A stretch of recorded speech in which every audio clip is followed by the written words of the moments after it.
Can you dig it?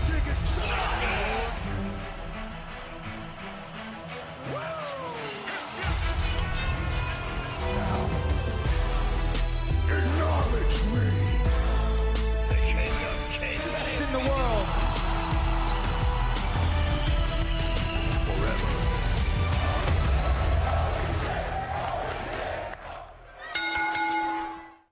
What is up, guys? Welcome back to Wrestling Crossroads. As always, I am one half of Dynamic Duo Twisted, here with Desario. Hello again, folks.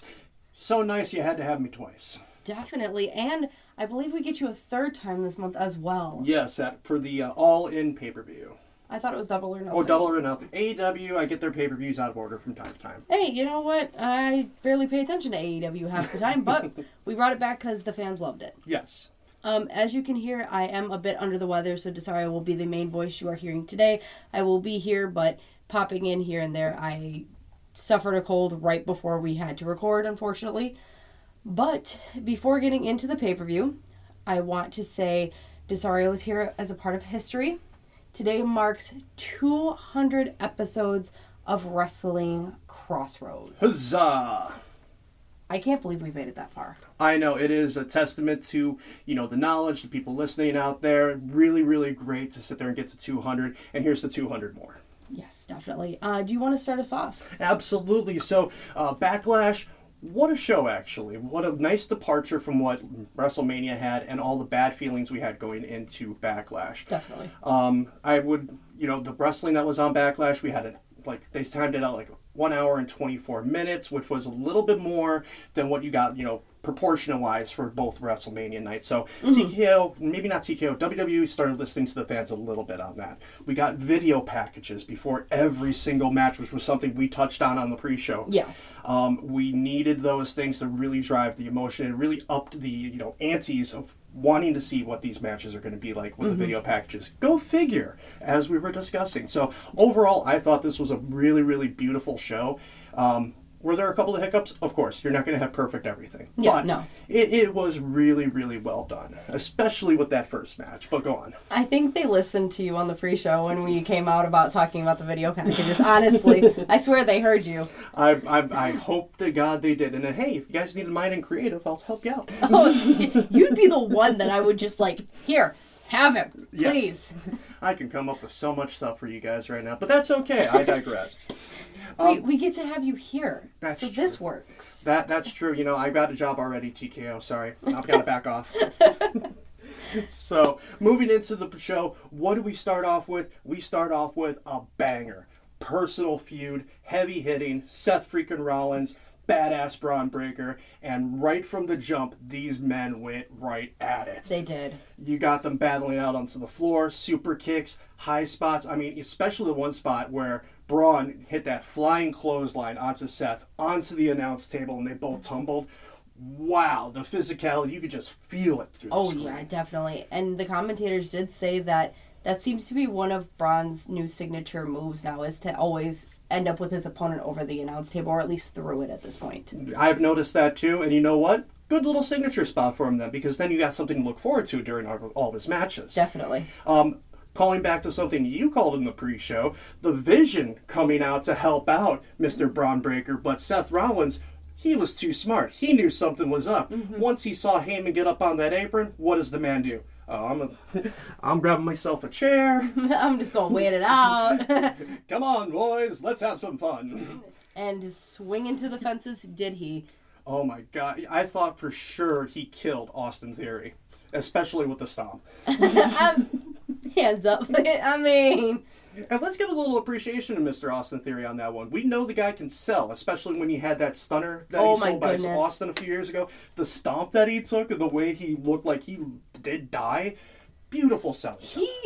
If they could book him correctly, like they're slowly starting to, like Pyro has said, he could be a main event guy, honestly. He sells so beautifully, and his in-ring work is top tier. It is. I mean, he unfortunately suffered from being pushed too soon under the Vince regime, and I think that stink is now finally starting to wear itself off. He's just needing that repackaging, and he's getting there. He's slowly getting there. Yes. Let's see what happens when they finally break him and Logan apart from the tag team so he can get some singles action. Yes. So, but going into some of the closing moments of the match, I didn't really like the spear into the pedigree spots that they kept doing in the match. That looked a little clunky. It was very clunky. But, Seth likes to break that out whenever people like doing spears, so have at it. Let him have his spot. But going into the finish, Braun on his own, no shenanigans, 1, 2, 3 on Seth Rollins. That was perfect. You sit there and display why Bron Breakker is in this position. You're elevating him, and Seth Rollins is the perfect guy to sit there and help get him to where he needs to go. Oh, definitely. I did want to point out that talking about Austin Theory being elevated with this, if you watched Monday Night Raw, there was a bit of a segment where we got to see Maxxine Dupri in Austin Theory's car. What do you think could be happening there? We've been seeing little Easter eggs of this on Raw over the last several weeks, whether Austin is like talking to her on the floor, walking all the way in the backstage with her, and now with her being in the car. Honestly, I think this might be a pretty good thing for both Austin and Maxxine, because Maxxine, she had that push to the Intercontinental title, but she hasn't been doing anything since. Mm-hmm. And she's hanging out with Alpha Academy, which, with all due respect to Otis and Tozawa, they're not going to really be going anywhere. No. Unfortunately. And Maxxine has got enough talent and is young enough to sit there and show what she can bring. Why not add her into the Vision? Why not add her with Austin Theory? That could create a new little power couple in there that, while it may not rival Dom and Liv right now, has the potential to have some legs to go with it. Definitely. Could you see some action against them and Liv and Dom? But then who do you turn face in that scenario? I mean, I know you turn Dom, but does Liv's character really present herself as a face in this situation? Not really, but I know that they've talked about possibly turning Liv face here and there. True. I mean, she is popular enough with a certain segment of the audience. Not me. I don't like her cringe voice right now. No, Lord, I don't either. But, you got to have something. She wasn't really doing too much with her face character, so this character is something that she can sink her teeth into. I get it. I may not like it, but I get it. But do you think that they could eventually be on the same level as Dom and Liv? I think so. Get the right packaging, and especially with Paul Heyman as the manager right now, he can really help sell that in. Okay. All right, jumping into our next match, we have the United States Championship. Trick Williams, accompanied by Lil Yachty, takes on Sami Zayn. And you know what? Thank God we did not get the gingerbread man in this one. Oh, my Lord. Even though the funeral segment the night before, I heard a lot of people saying, you want Attitude Era? This is an Attitude Era segment. I lived through the Attitude Era. No, this was not an Attitude Era segment. I'm sorry. This was Mr. Rogers' Neighborhood meets meth, is basically what it is. That's what that segment was. Oh, Lord. Okay. Especially with, rapping a eulogy for a gingerbread man. You know what? I'm kind of glad that I missed that part of SmackDown then. Because I would have probably died with the cringe that was. Yeah, so luckily we didn't have that, but we still had the candy cane pole that came out during the match. And, as much as I liked this match better than their WrestleMania match, you could have maybe added a stipulation here. You could have very easily said this was like either a street fight or a no DQ match, considering how much they're putting into it. Especially with some spots, questionable, but you could have had people getting disqualified, but the ref was just like, no, we're not doing that. Like, especially when Sammy DDT Trick onto the stairs. Yeah, definitely. For me, as we've talked about before this match just was very clunky to me. It was kind of equal, but a little bit better than the WrestleMania match. Sammy immediately started on the attack when it came to Trick. There was a moment, like you had mentioned, with the DDT onto the stairs outside. There was another moment where Zayn hit Trick with the kendo stick that was brought out. In the closing moments, Zayn did attack Lil Yachty with the kendo stick and a haluva kick. And then Zayn missed a haluva kick onto Williams, countered, Trick shot, Trick retains. Yes. Now, let's go back to Lil Yachty getting beat up. If he's going to be at ringside and he's going to be taking action, can, for the love of God, the man learn how to sell something? I agree. That part looked bad, where Sammy looked like he swung 3 times and it was like, crumbled like jelly. It's like, what's going on? I did notice that on the SmackDown beforehand that the crowd kept chanting when Lash was out, whoop that Trick. So obviously the crowd did see her Instagram photos. Congratulations yet again to them for their engagement and soon-to-be marriage. But where do you see Trick going from here? Well, he's got a slew of challengers for that United States title over on SmackDown. Obviously, the thing with Sami is done with for right now. Let's hope. Let's hope. Trick is they've already teased Carmelo versus Trick in a backstage segment before WrestleMania. Mm-hmm. You also still have Ilya Dragunov that's still on the SmackDown roster, and you know that man can go, especially for the U.S. title. You have so many options where it is a wide canvas. Trick with his character can kind of go anywhere he wants right now. Let's hope with Ilya, unless, TKO decides to throw him under a luchador mask. Brother Pyro did talk about that. He did talk about that, and well, considering that they've now thrown the Creeds under lucha masks now, I mean, it's... I can't say much about what's going on with that. I can't wait for this AAA mask versus mask to happen, just so we can hopefully end this shit. I agree. Now, there's another angle, too, that we got to figure out about what's going on after this match. What's going to happen with Sami? Sami turns heel officially? Well, it's going to be interesting to see how WWE plays this one, because Sami technically hasn't turned heel. He's kind of doing like the old Bret Hart thing. Hey, I'm doing this for my fans. If you guys are booing me, so be it, but I don't get why you guys are turning on me. So it's going to be interesting to see how they're going to play this somewhat semi-heeled, downtrodden Sami Zayn after failing twice in a row now. What would you say would be best for him? Go away for a little bit. Go away for a couple of months, get a little bit of a character refresh, and then when he comes back, kind of a similar vein of, hey, I've always been behind you guys turned on me, so to hell with you, I'm doing this on my own. Okay. That could be a little bit of a nice refresher that we get. All right, and into our next match? Into our next match is the, this is a hard one to explain. This is one of those things where if you were to describe wrestling to a non-wrestling fan and you tried to describe this match, they would think you were crazy. They would think you were a meth. Yes, they would. We have Kit Wilson and The Miz taking on Danhausen and a mystery opponent. As seen on SmackDown, Danhausen was trying to use his cloning machine to sit there and make the perfect tag team partner. Himself. So, as he opens the door, he looks straight over, but then he has to look down, and there's a mini-Hausen. And in true Danhausen fashion, he's like, oh, shit. Oh, well, let's go. And get in the car. Yep. And then for the next about 12 minutes, we get some of the most insane but entertaining wrestling we have seen in a very long time. Yeah. This match captivated you from beginning to end for many different reasons. I think the last time we saw as entertaining of a match as this, and correct me if I'm wrong, was a couple WrestleManias back, and that was Sami Zayn at the time, babyface, versus Johnny Knoxville. Mm-hmm. I think he was heel. He was heel. He was still a little bit of conspiracy theory Sami at that point. So conspiracy theory Sami against Johnny Knoxville was the last time we saw a very entertaining match. I agree. This caliber. Yeah, this was great from bell to bell. You have the high flying of Mini Danhausen, which for some of you WWE fans who may not know who that is, that was El Torito from back in the day. And so if you recognize a little bit of the moveset, you knew that this guy was going to be able to go. Then you have the veteran The Miz, who just makes anything work. Pyro has said it. He can work with a broom. He can. And what better way? I mean, technically, he doesn't want to be a mentor to Danhausen. Technically, he's being a mentor to Danhausen with these matches and how to work all these things. Yeah. And then Kit Wilson finally getting on a PLE by himself with this character, and he plays his role perfectly. I love the spot where mini-Hausen tried to curse Kit Wilson, and Kit throws the mirror up. Yes, yes. That was beautiful, and it was just like, oh, that is great. I love seeing that. Did you also notice that mini-Hausen used Wasteland, which was Wade Barrett's move, and he actually called him out for it. Wade Barrett's like, don't steal my move!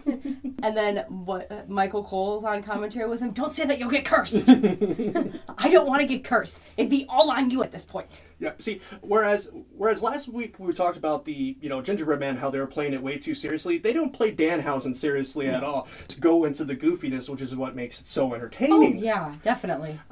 Then also the part where Kit chases little mini-Hausen down the ramp, shuts the door, and then out comes mini-Hausens. Oh, my Lord. I had to look away from the TV at that point because I'm just like, my 3-year-old could do this better. With the way that they were attacking him, I'm watching them and all their arms are just little flailing like they're babies. And I'm like, my son could do so much better.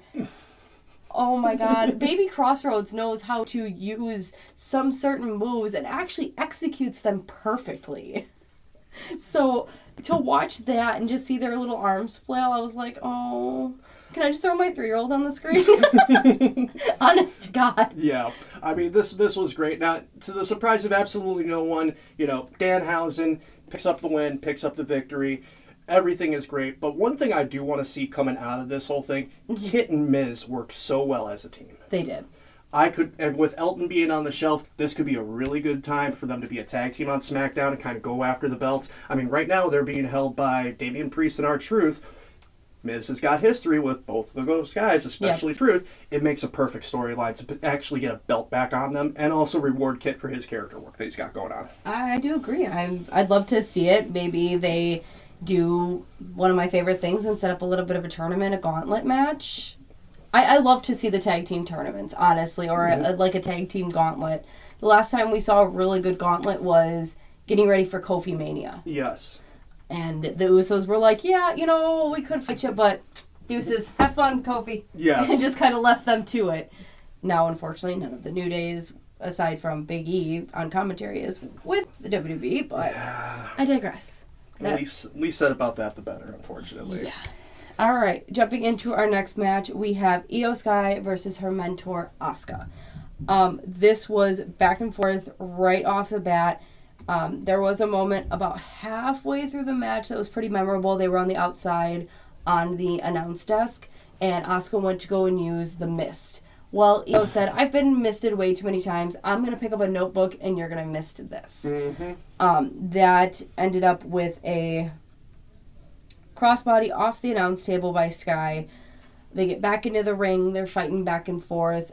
Honestly, beautiful technical match between the two. Asuka locks in the Asuka lock. IYO is able to reverse it, and then also attempts to lock in the Asuka lock herself. Yes. With that being said, in just that general aspect, do you see this becoming something that IYO could use?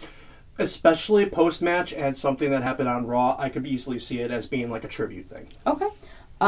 With that finishing up, over the moonsault from Sky, which Asuka successfully blocked. So sorry.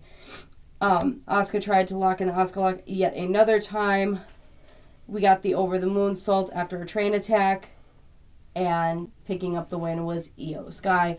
They both hugged to end up the match. Yep. And, Asuka crying, waving goodbye to the crowd. I mean, it doesn't feel like a retirement, but it's more of a goodbye for now type moment that we got going on. I know a lot of things were saying that she's just taking some time off TV. When you look at everything that IYO's been put through, this has to really hurt her. Oh, I know. She just lost Rhea to go to SmackDown. She just lost Kyrie.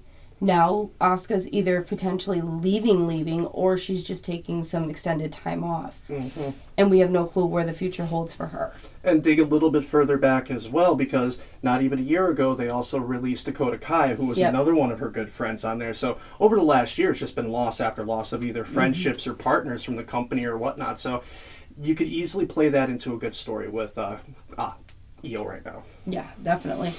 Where do you see IYO going from here? I know we saw her on Monday night. Yep. And you know what? Since Soul is also in that program with Becky, and we saw Becky and IYO a couple of weeks ago, I can see a little bit of intermingling for that Intercontinental title belt. Okay. Would you say that maybe a position at the next pay-per-view comes up? I don't know position at the next pay-per-view, because right now for the Clash in Italy, we're already looking at least 2 matches that are going to be on there. We know Cody and Gunther, and we're pretty sure it's going to be Jacob and Roman in there. Yeah. You are going to need a female match in there. Who knows what they're doing with Rhea on SmackDown, because they've got a lot of things going, and it just might make sense to put Rhea in that position. Okay. Don't want to leave the one of the women's titles off the main show a couple of weeks in a row. Yes. But then that's also same thing with Liv. What do you do with her? So yeah, honestly. Yeah, I mean, I don't know if IYO gets onto the next PLE, but if they build it right, or even just a singles match for her, and maybe just another rematch with Becky, another rematch with Soul, somebody else new. that starts a feud. Could be an interesting one would be Lyra versus Io. That could be a really good singles match right there, depending on what happens with the whole tag team women's division, because right now, her and Bayley feel like they're just spinning wheels at this point. Yeah, I agree. So, moving into the next segment on this show, and this is something that I'm a little confused about, and I have questions. I do too, and I know we were texting back and forth about it. Yeah, so John Cena comes out to make this groundbreaking announcement that is going to affect everybody in the WWE. And it does. It really does. He wants to create a night of matches between current superstars on the main roster and NXT and call it the John Cena Classic. Now, very specifically, he did not use the word tournament. So there's no bracket style going on here. There's no going to be, if you win this match, you take on this person. So it sounds like it's going to be kind of like a Saturday Night's Main Event type thing, where with Cena's last one, where you had that hierarchy going. But then he said the champion that gets crowned may be a person that loses. What? Yeah, no, he says that the fans are going to be the biggest ones voting for this, and that it could be somebody that has earned their respect, has their loyalty, so they could have lost in the beginning match, and then here they are being crowned at the end of everything. Yeah. I'm sorry? Usually championships go to people that win things. Exactly. Not lose in matches. Mm-hmm. At that point, you might as well strap the championship on Otis or Tozawa. Mm-hmm. I know, and it just makes no sense what we're doing here, because now you're readily admitting that wrestling is predetermined with who's winning or losing. You're suspending that disbelief going on right there. Yeah. And Lance Storm, former wrestler Lance Storm, had a great comment recently where he said, if I am a wrestler on the main roster making $500,000 and I'm going against an NXT guy that's making $75,000, what is my interest in making this person look good? Because he could take my job, the fans could vote him as the title winner, and TKO will be like, well, this guy lost the fan vote, so why are we even paying him? It does not benefit the main roster to make NXT look good in any way, shape, or form on this. Plus, can you really name at least 5 men, outside of maybe Tony D'Angelo, that deserves a spot on the main roster pay-per-view at this point?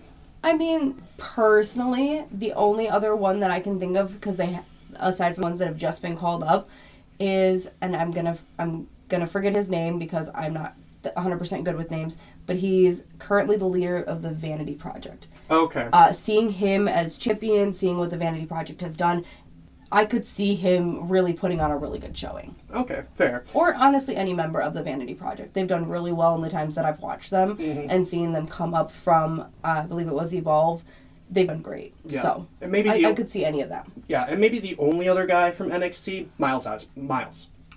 Okay. That's the only other one, but outside of that, you really don't have too much to work with from NXT. No, I mean, if you gave a little more TV time to, like, Shiloh or, the other, Tavion, maybe, yeah, they could get there, but Cena dropped a big name a couple times. He was talking about this, and that name being Oba. Yeah. You are not going to be able to compare anybody in the NXT current locker room to Oba Femi. No. To the aura that man gives off, to anything that man does and has done. He retired Brock Lesnar. No one can step to his level. And no one from NXT. So you're comparing these guys in NXT to pretty much a god. Yeah. At this point. There's no comparison. No, and nobody even close to being on Oba's level in NXT. And I don't see that happening for a few years because you just don't have that. I mean, when Oba burst on, he won that NXT Breakout Star thing and became the North American champion. You knew once he won that breakout thing that he was going to be off to the races. He had the look. He had not developed the character, but you knew something was there. Yes, definitely. He waited. He waited. It was. You can tell these guys. You can't force it. Look what happens when you force it. Look what happened to Roman when they tried to force him. True. So, I don't know how well this tournament is going, but I'll be cautiously optimistic, but knowing that it's WWE and TKO, I'm going to definitely be very pessimistic on the results. Oh, definitely. I did want to point out, because we were talking about Oba, something I had seen stat-wise, is before NXT, Oba was 0-5 in matches. Did you know that? No, I did not know that. He had not won a single match before NXT. I think it was NXT LFG he was on. Okay. He had not won a single match. I think it was Level Up. Level Up, that was it. Yeah. Not a single match. Odd. Right? Maybe they should find those 4 or 5 people that beat him and put them in the match in the Overcoming Challenge right now. Literally, because, I mean, that's... I don't know where they're going with it. The Obafemi Challenge. I see it going downhill very quickly. This has become a lazy trope that WWE has been doing over the last year, where they're to try to get somebody on TV, they're doing an open challenge. Whether it's the United States Open Challenge, whether now it's the Obafemi Challenge. Okay, I like the United States Open Challenge. I do for the most part, but When executed correctly. When executed correctly. But the way they were doing it last year with Carmella worked out really well. Yes. Ilya, not so much. It was the same people. Sami, not so much. That's because it's Sami. So, I mean, like I said, so that's 3 different people they used it on. Only one of them worked. So, I mean, let's try to get away from this open challenge thing. Maybe cool it and only do it when the time is right. I agree. So, but moving on into the prestigious main event of Backlash, yes, you have the Samoan werewolf, Jacob Fatu, who needs this title. Doesn't want it, he needs it for his family. Yes. Taking on the tribal chief, the OTC, Roman Reigns.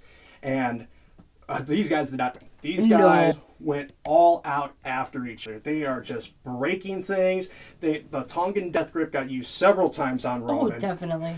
And, Roman clearly looked outmatched from bell to bell. Yeah. You do not see Roman in that compromised of a situation ever. Even back to when he was a struggling babyface.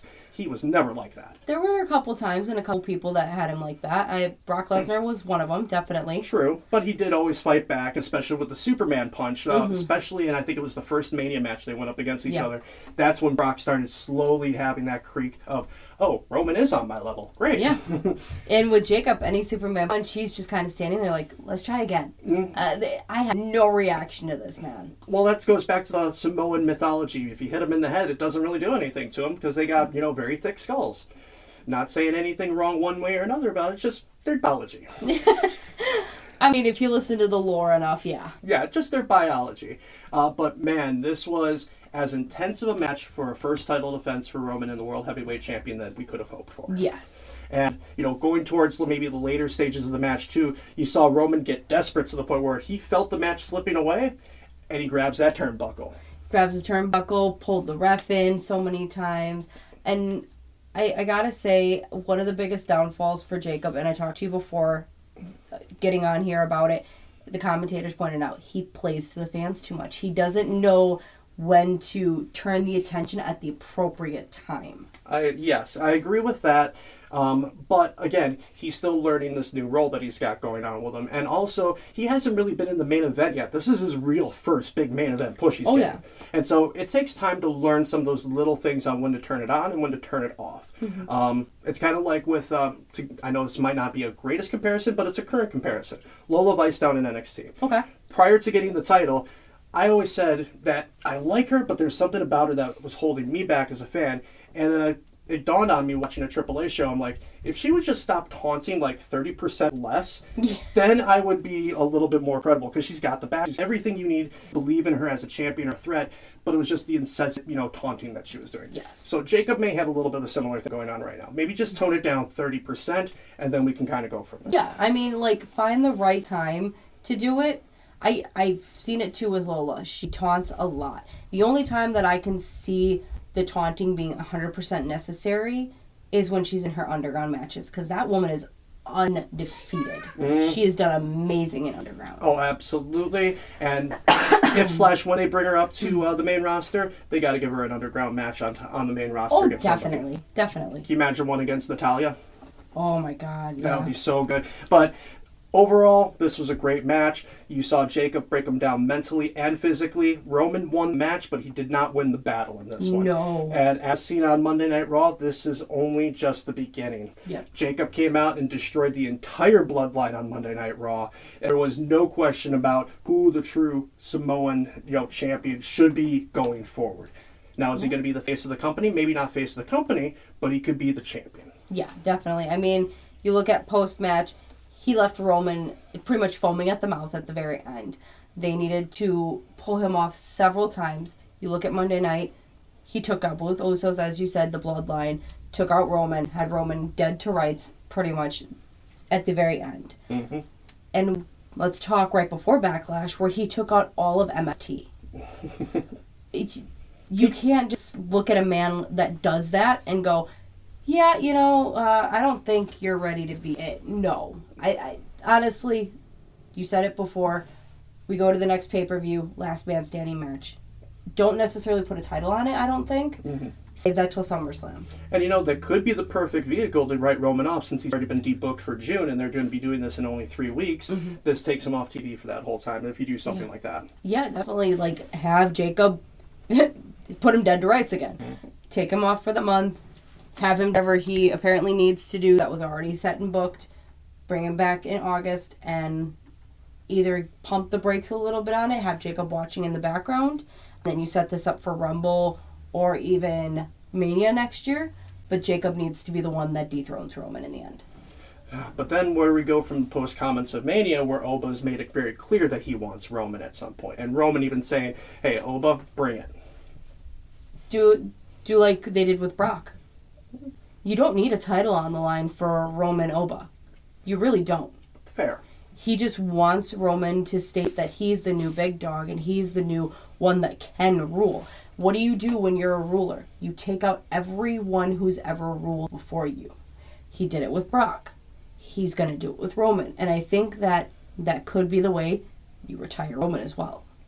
Fair. As sad as it is, that's the way you retire Roman. And then you essentially move Oba into this Brock Lesnar, Roman-esque type role where the minute he gets the hands on the title, that's not leaving for at least another 3-4 years from his waist. True. And that's what you have to do, but you do it with consistent title defenses.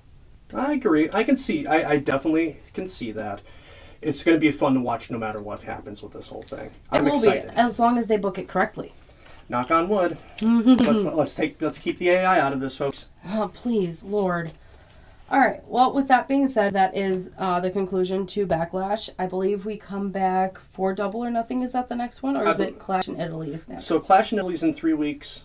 So, Double or Nothing's first. All right. So we will see you back here for that. Yes. Thank you again for being here for episode 200. Sweet. Kind of sad that Brother Pyro can't be here for this, but he is with his lovely girlfriend. And we hope you guys enjoyed the show.